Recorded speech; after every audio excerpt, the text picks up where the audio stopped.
Today, we're about to hit the gas on a geopolitical drama that's wrapped in steel and sovereignty.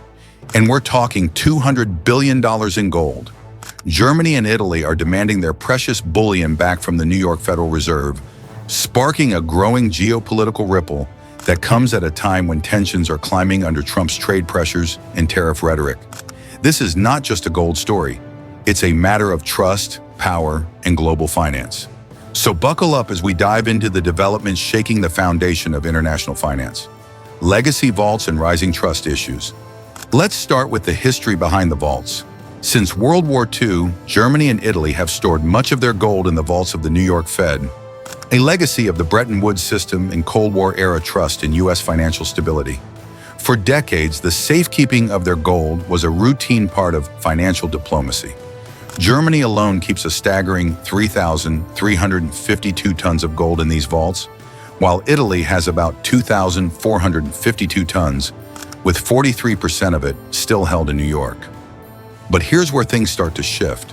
With Trump's resurgence and his sharp criticisms of the Federal Reserve's independence, many are now questioning whether the U.S. can still be trusted to safeguard these foreign assets.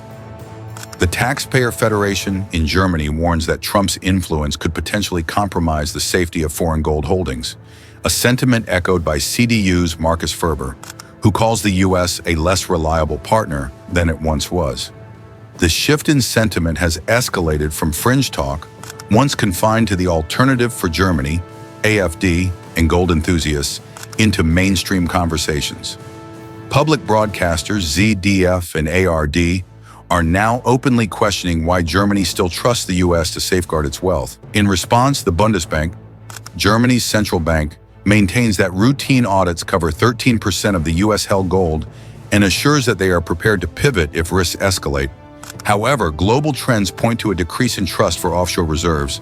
A full 95% of central banks expect their gold holdings to rise, with 59% planning to keep more gold within their borders, a significant increase from 2024 levels. In short, trust in offshore vaults is eroding. What was once a stable and trusted arrangement is now under scrutiny, particularly as geopolitical tensions rise. Political firestorm in Berlin and Rome. This issue is no longer just a technical or economic concern. Gold repatriation has transformed into a political flashpoint. In Germany, the AfD has long championed gold as a symbol of sovereignty, with leaders like Alice Vital and Peter Berenguer advocating for physical control of the country's bullion, especially during times of international distress. But now, even voices from the left are joining the chorus. BMW's Fabio Di Masi argues that bringing gold back home could serve as a safeguard against growing global instability. Italy is feeling the heat as well. Prime Minister Giorgia Meloni, who once promised to repatriate Italy's gold in 2019, has carefully balanced her nationalist ideals with the realities of U.S. diplomacy since assuming power. Critics like Enrico Grassini warn that keeping 43% of Italy's gold in the U.S. during Trump's presidency is a dangerous gamble.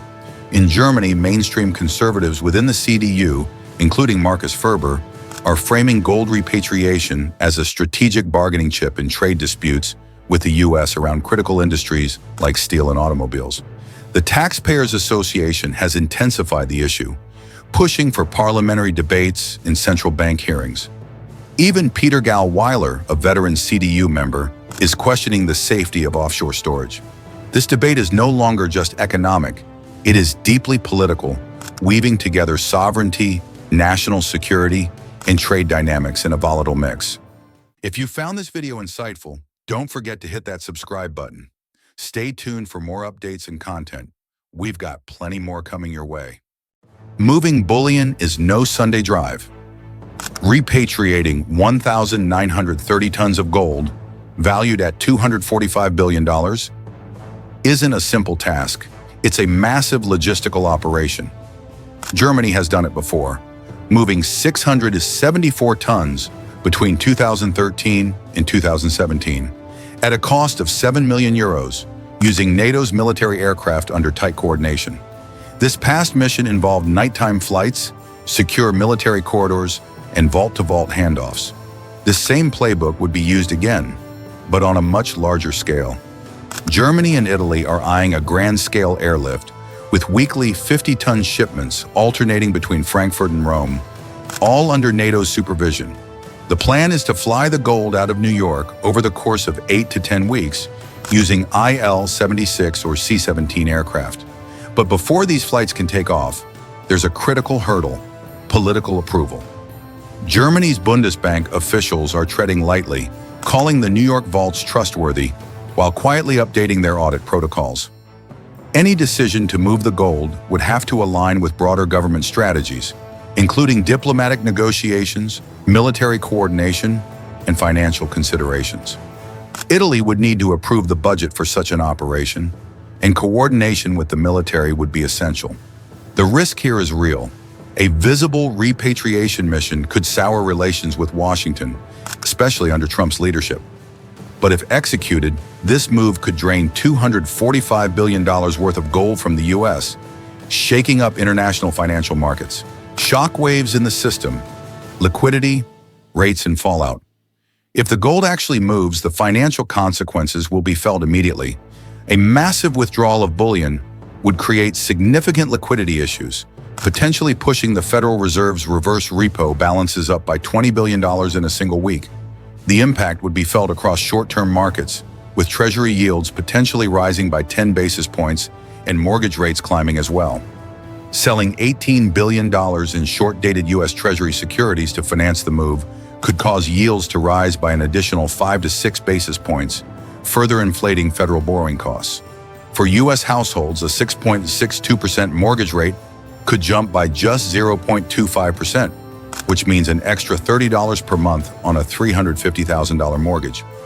This increase would put a strain on both the housing market and in consumer spending, potentially slashing vehicle sales by 500,000 units and risking thousands of auto jobs.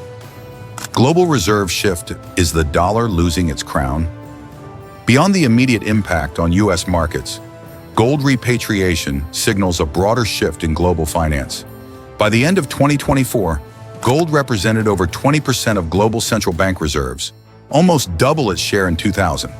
If Germany, Italy, and other Eurozone nations repatriate more gold, this could rise to 25% by 2028, further weakening demand for U.S. Treasury securities and, consequently, the dollar's dominance in global finance. The consequences are profound. A weakened dollar would make it more difficult for the U.S. to finance its deficits, driving up borrowing costs and potentially pushing up interest rates to levels that would squeeze U.S. consumers. Meanwhile, foreign investors may look to gold as a safer alternative to the dollar, further eroding its position as the world's dominant reserve currency.